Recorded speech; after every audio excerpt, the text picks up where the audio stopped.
हर हर महादेव।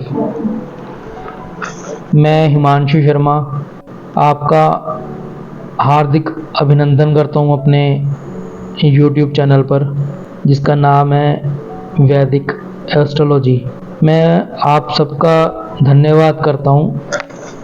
आपका बहुत ज़्यादा संख्या में मुझे प्यार और आशीर्वाद प्राप्त हो रहा है मेरे पर्सनल इंस्टाग्राम हैंडल पर और मेरे वैदिक एस्ट्रोलॉजी इंस्टाग्राम हैंडल पर मुझे बहुत से डीएम आ रहे हैं।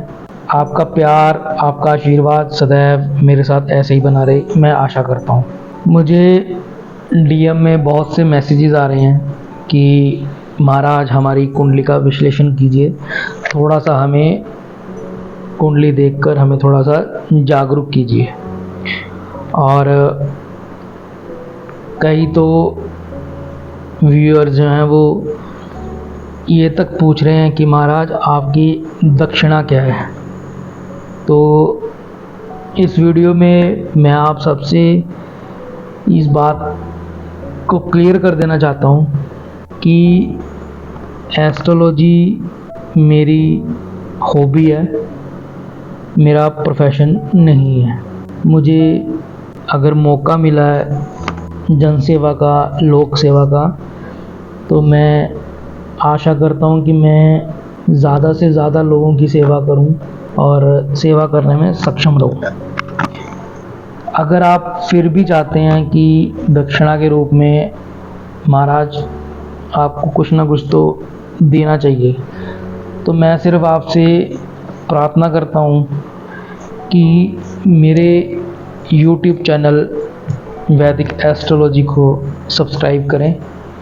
ये आपका प्यार, ये है आपका आशीर्वाद और ये आपकी तरफ से मेरे लिए दक्षिणा होगी। सिर्फ इतना ही मुझे दक्षिणा में दीजिए।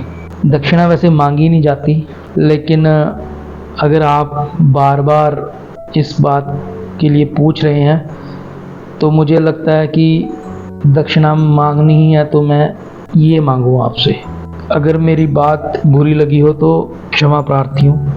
चलिए अब आगे बात करते हैं। कई व्यूअर्स का मुझे डीएम आया कि महाराज कुंडली का विश्लेषण तो हम करवा लें, लेकिन अगर आपके द्वारा दी गई जानकारी से हम चिंता में पड़ गए या हम घबरा गए तो मुश्किल हो जाएगी। तो मैं ये बता देना चाहता हूँ कि ज्योतिष शास्त्र का उद्देश्य और ज्योतिषी एस्ट्रोलॉजी और एस्ट्रोलॉजर का एम ये होना चाहिए कि जातक को जागरूक करें, उसे किसी प्रकार के भ्रम में ना डालें, जातक को किसी प्रकार की चिंता में ना डालें। जितना हो सके एस्ट्रोलॉजर, ज्योतिषी जातक की सहायता करें। आगे बढ़ने से पहले मैं आप सबसे निवेदन करता हूँ, रिक्वेस्ट करता हूँ कि अगर आपने मेरा यूट्यूब चैनल वैदिक एस्ट्रोलॉजी अभी तक सब्सक्राइब नहीं किया है तो कृपया करके चैनल को सब्सक्राइब करें, मेरा हौसला बढ़ाएं। मुझे आपके प्यार और आपके आशीर्वाद की बहुत ज़रूरत है। चलिए, जैसे कि अब आप देख रहे हैं कि हम एक कुंडली का विश्लेषण करने जा रहे हैं। आपके सामने एक कुंडली है जो कि कन्या लग्न की कुंडली है और ये जातक या जातिका जो कि गुप्त रखा गया है, उनका नाम और उनकी बर्थ डिटेल। जातक जानना चाहते हैं कि कुंडली के अनुसार, ग्रहों की स्थिति के अनुसार क्या फलादेश है, आने वाला समय कैसा रहेगा और ग्रहों की स्थिति के अनुसार ग्रह कैसा फल दे रहे हैं। तो चलिए, अब आपके सामने जो है एक कन्या लग्न की कुंडली है जिसमें लग्न में कोई भी ग्रह विराजमान नहीं है। देवगुरु बृहस्पति जो है वो वक्री होके तुला राशि में दूसरे घर में विराजमान है और राहु जो है वो तीसरे घर में विराजमान है वृश्चिक राशि में वक्री रूप में। ये अक्सर वक्री ही होते हैं। और उसके बाद जो है वो छठे भाव में शनि विराजमान है स्वयं की राशि कुंभ में, और मीन राशि में बुध विराजमान है जो कि बुध की नीच राशि है और साथ में मंगल बैठे हैं। मंगल जो कि इस कुंडली में अष्टम भाव के स्वामी हैं और अष्टम भाव में जो है वो शुक्र बैठे हैं और साथ में उनके सूर्य हैं और जो कि सूर्य अपनी मेष राशि में बैठे हैं और अपनी उच्च राशि में बैठे हैं जो कि ये राशि मंगल की है। और केतु जो है वो वृष राशि में बैठे हैं नवम भाव में, धर्म के भाव में। और चंद्रमा जो है वो स्वयं की राशि में विराजमान है 11वें भाव में, जो कि जातक का लाभ भाव कहलाता है। तो ये है ग्रहों की स्थिति जो कुंडली में दिख रही है, लग्न कुंडली में दिख रही है। जातक जानना चाहते थे कि क्या वह मांगलिक हैं और मांगलिक में भी क्या वह आंशिक हैं या वो पूर्ण मांगलिक हैं। तो मेरे द्वारा जो जानकारी दी जा रही है, जो जितना मुझे ज्ञान है, तो मैं इस बात की पुष्टि करता हूँ इस वीडियो में कि जातक जो हैं वह लग्न कुंडली के अनुसार आंशिक मंगलिक हैं। लग्न कुंडली के अनुसार उनके सप्तम भाव में मंगल विराजमान है, जिस कर वह जातक जो है वो आंशिक मंगलिक कहलाते हैं। अब जातक जानना चाहते थे कि क्या कोई उपाय करने की ज़रूरत है विवाह के लिए। तो उपाय तो बहुत हैं करने के लिए, लेकिन इन उपायों की कई बार आवश्यकता नहीं भी होती और कई बार अति आवश्यक हो जाते हैं उपाय करना। तो चलिए आगे बात करते हैं। मैं बताना चाहूँगा कि मंगल, गुरु, चंद्रमा पाप फल देने वाले होते हैं इस लग्न में और केवल शुक्र ही हैं जो शुभ फलदायक हैं और शुक्र बुध योग कारक ग्रह होते हैं इसमें। लेकिन साथ ही साथ देखा जाए कि शुक्र जो है वो मार्गकेश भी होते हैं इस कुंडली में, और अगर शुक्र मार्गकेश हैं तो उनके साथ मंगल भी उनको हेल्प करते हैं मार्गकेश के रूप में। जैसे कि आप देख रहे हैं कि जो लग्नेश है वह बुध हैं और वह 7वें भाव में विराजमान है। तो ऐसे में माना जाता है कि जातक का जो लाइफ पार्टनर है या जो बिजनेस पार्टनर है उसको थोड़ा सा परेशानी होती है, चाहे वह शारीरिक रूप से परेशान होगा, चाहे वह जो है मानसिक रूप से परेशान होगा, उसको थोड़ा सा परेशानी होगी। देखिए जो कि दूसरे भाव का स्वामी जो है वो है शुक्र बनता है। शुक्र यहाँ धनेश हैं जो कि 8वें भाव में विराजमान है। तो इससे ये फलादेश बनता है कि जातक को जो है वो भूमि से जुड़ा लाभ होगा और अगर मेल है तो फीमेल का सुख कम होगा और अगर फीमेल है तो उसको मेल से सुख कम प्राप्त होगा। अब बात करते हैं जो तीसरे भाव का स्वामी जो है वो अगर 7वें भाव में हो तो क्या फलादेश होगा।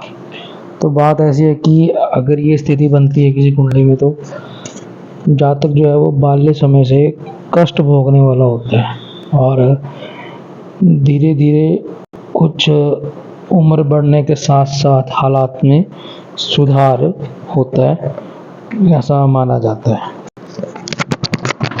अगर चौथे भाव का स्वामी है जो कि गुरु बनते हैं इस कुंडली में, अगर फलादेश किया जाए तो ऐसा माना जाता है कि चौथे भाव का स्वामी यानी कि सुखेश अगर धन भाव में हो तो जातक सभी संपत्तियों से युक्त, मानी, साहसी, इंद्रजाल करने वाला, कुटुंब से युक्त और भोगी होता है। मतलब जातक जो है वह हर प्रकार से संपन्न होता है। तो ये एक अच्छी स्थिति है ग्रहों की।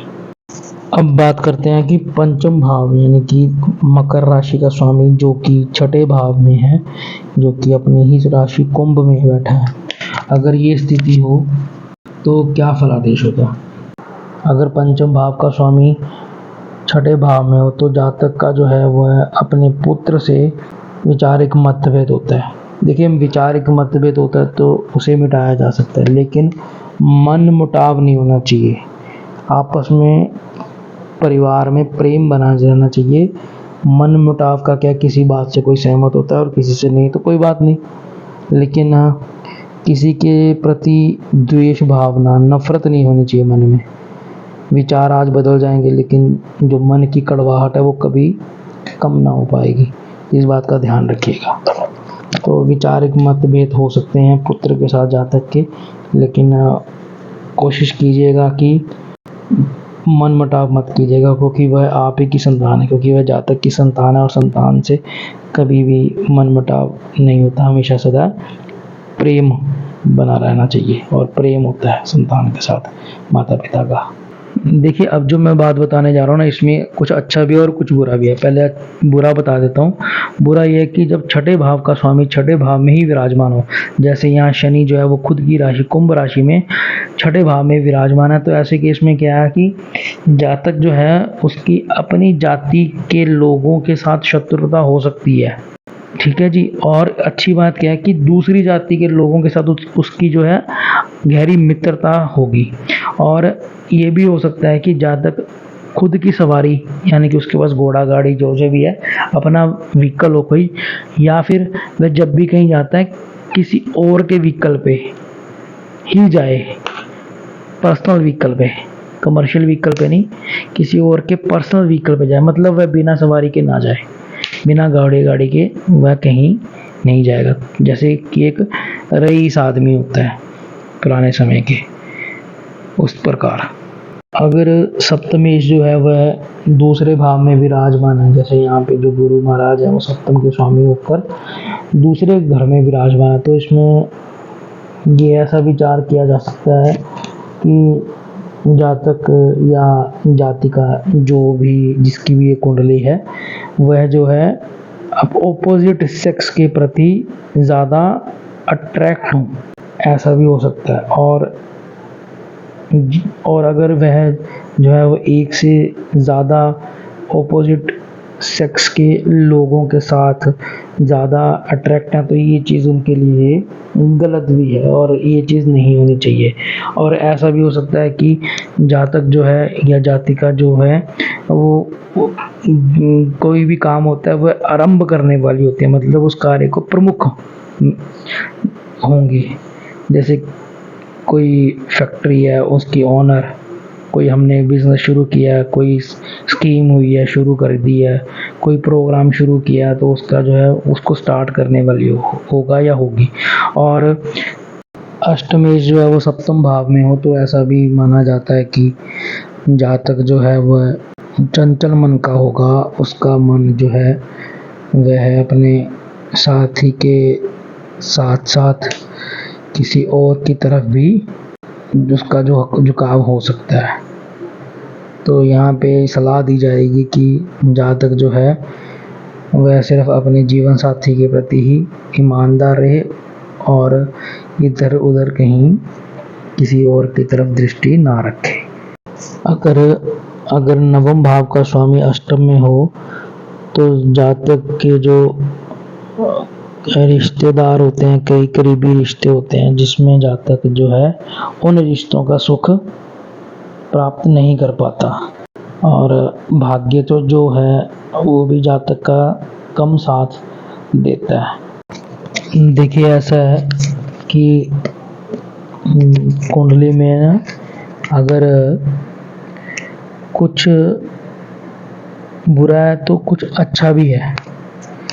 जैसे यहाँ देखिए, दसम भाव जिसे हम कर्म का भाव कहते हैं, तो उसमें मिथुन राशि है, जिसके जो है स्वामी जो है वो बुध है, यानी कि कर्म भाव के स्वामी बुध जो कि सप्तम भाव में विराजमान है। तो इसका फलादेश देखिए कितना बढ़िया है। ऐसा बढ़िया है जी कि कर्मेश अगर सप्तम भाव में हो तो जातक मनस्वी, गुणी, बुद्धिमान और सत्य बोलने वाला होता है। तो है ना अच्छी बात। अगर कहीं बुरा हो तो कुछ अच्छा भी होता है, अगर कड़वा है तो मीठा भी है, अगर सुख है तो दुख है। ये एक सिक्के के दो पहलू हैं। कुंडली में कुछ चीज़ें अगर बुरी हैं तो कुछ अच्छा भी है। तो जातक को मन हारने की ज़रूरत नहीं है, परेशान होने की ज़रूरत बिल्कुल नहीं है। कुंडली अच्छी है, बस यही समझ लीजिए, यही सोच लीजिए। देखिए देखिए 11वें भाव का स्वामी जो है वो चंद्र बनता है और वो खुद की राशि कर्क राशि में ही विराजमान है। तो ये भी एक अच्छा शुभ संकेत है कुंडली में। ऐसा माना जाता है कि अगर लाभ भाव में हो तो जातक जो है वो बुद्धिमान और कवि होता है। तो मैंने बताया कि कर्मेश की भी फलादेश हमने किया था, ठीक है, और ये तो अच्छा है।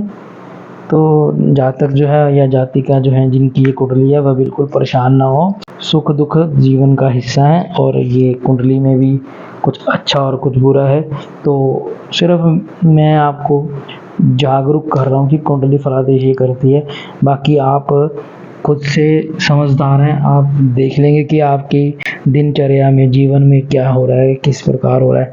देखिए सुख दुख के चक्कर में परेशान मत होइएगा और चीज़ों को दिल से मत लगाइएगा। अगर कुंडली के फलादेश के अनुसार कुछ बातें घटित हो रही हैं तो उनके बारे में ज़्यादा सोचिएगा नहीं, क्योंकि ज्योतिष और ज्योतिषी यानी कि एस्ट्रोलॉजी और एस्ट्रोलॉजी का उद्देश्य जातक को जागरूक करने का होता है ताकि वह अपने दिनचर्या को संभाल कर आगे बढ़े अपने जीवन में, उसमें से अपने जीवन से कुछ बुराइयों को कम करके कुछ अच्छाइयों को अपनाए। तो बिल्कुल डरिएगा मत, अभी आपकी कुंडली का और विश्लेषण थोड़ा सा बाकी है।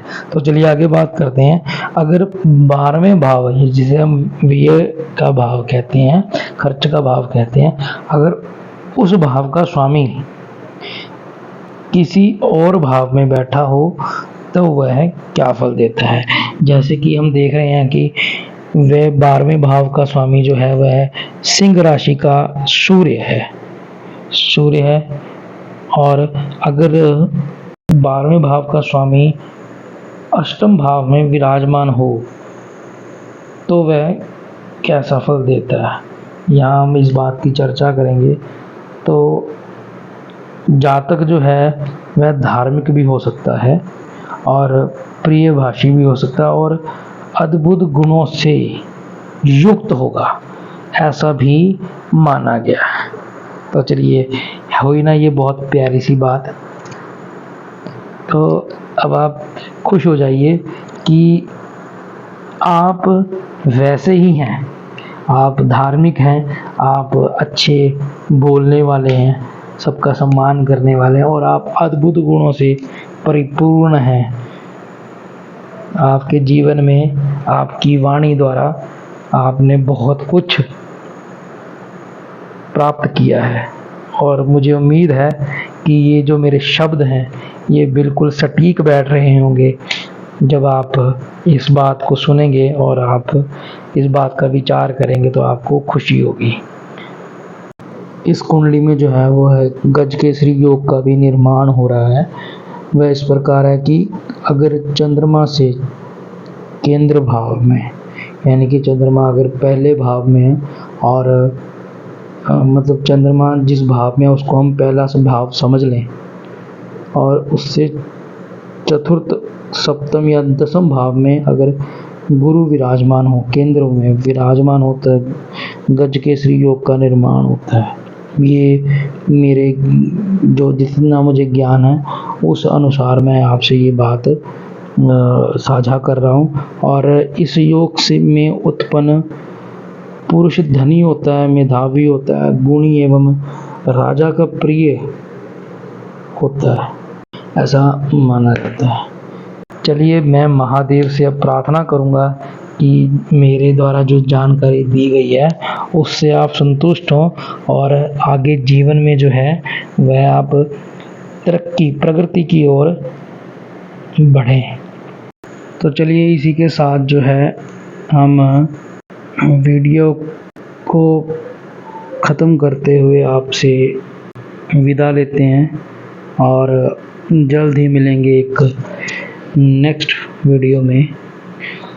तब तक के लिए आप सब अपना ध्यान रखें। जाते जाते एक बात और कहना चाहूँगा कि अगर अभी भी आपने मेरा यूट्यूब चैनल वैदिक एस्ट्रोलॉजी सब्सक्राइब नहीं किया तो कृपया करके सब्सक्राइब कर लीजिए। ये आपका प्यार, आपका आशीर्वाद होगा मेरे लिए। जो लोग दक्षिणा के रूप में मुझे कुछ देना ही चाहते हैं तो वह मुझे प्यार और आशीर्वाद दें।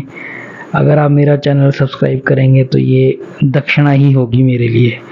तो एक बार फिर से आपका बहुत बहुत धन्यवाद करता हूँ कि आप मेरे साथ जुड़े हुए हैं और ऐसे ही जुड़े रहें। Thanks for watching Vedic Astrology. Do not forget to subscribe.